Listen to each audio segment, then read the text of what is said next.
While the holidays can be the most wonderful time of the year, for many families, it can also bring up challenging family dynamics and inevitable conflict. Relationship expert and family law attorney Sara Khaki joins us live to help us navigate these tricky situations. Welcome. You're desperately needed, I'm sure, for so many people this holiday season. Let's start with financial stress, right? A lot of people can relate to this.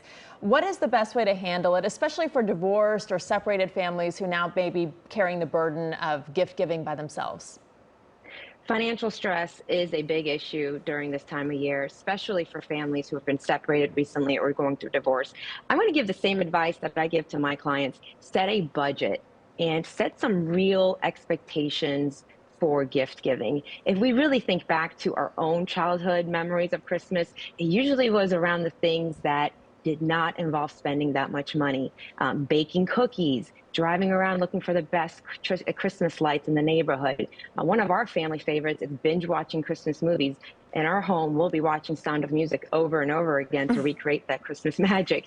At the end of the day, guys, if you're feeling stressed over financials during this time of year, this is not a problem to go into debt over and throw money at this problem. You know, I like the idea of watching a movie too. That could avoid a lot of conflict because everyone's quiet talk to each other. watching that movie. I do want to talk about the in-laws. So many people get stressed out when their in-laws come to town or they have to split time over the holidays. Which family do we go to? Everybody has different traditions. How can couples kind of navigate this without melting down over who sees who? Yeah, this is definitely a logistical challenge for couples that can build up a lot of resentment and lingering tension. However, I actually love this challenge for couples to learn how to be in partnership with each other. If you can sit down with your partner and be intentional and strategic about how can we actually make this a joyous event for all the in-laws or step parents or grandparents, could you possibly maybe host everybody at your home? Could you bring everybody together that way? That's what we do in our household. Now, that may not work for everybody because family dynamics are different. And if that's not an option, maybe you can alternate who hosts or which house you spend Christmas at. But at the end of the day, put a united front together with your partner, have each other's back, and this could be a good occasion to learn how to set some healthy expectations for the rest of the family.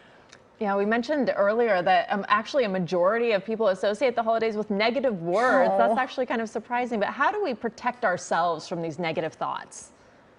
I think this is where toxic relationships play a part. A lot of families see each other only a few times a year, and it may be that you are going into a family event where you're going to see family members you haven't seen in years, and you used to be pulled into certain roles that used to play in the family dynamic. Maybe there were some dysfunctional family patterns that you've outgrown and you no longer want to be a part of. So practice some self-awareness, have some self-care, and decide that I am my own person. I'm going to be authentic to that person, and I can actually show up at this family event with this new evolved version of myself, and I don't have to play a role. Perhaps other family members have grown up too, and you can be curious about them, ask questions about them, and learn from them from your new point of view. Listen, if all else fails, there are some things in our family traditions and our family households that you can always turn to.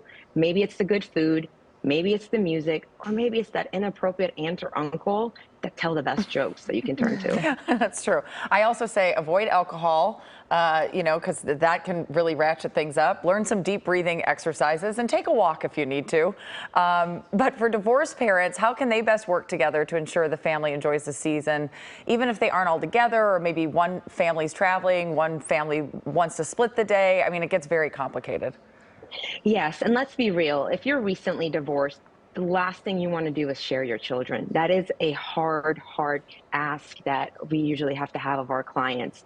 And what I typically tell them is that the holidays is going to escalate that even more. But let's turn it into the kids, because if kids are looking to you to decide how they feel about having to share their Christmas, how could it be magical for them in both households? If they feel that you're going to be feeling lonely when they're with dad, they're going to project that. If they feel worried about dad being left alone when they're with mom, they're going to project that. So let's set those lingering hurt feelings aside and communicate, be flexible, be adaptable so that the kids don't feel that projected tension and then project it back to you. And you can actually be a leader by setting the tone and bringing comfort for everybody by making it work and making the kids have a wonderful Christmas time. Yeah, it's really about putting the kids first, putting your own feelings aside. The kids are the most important part. Sara, thanks so much for being with us. We really appreciate it. Thank you.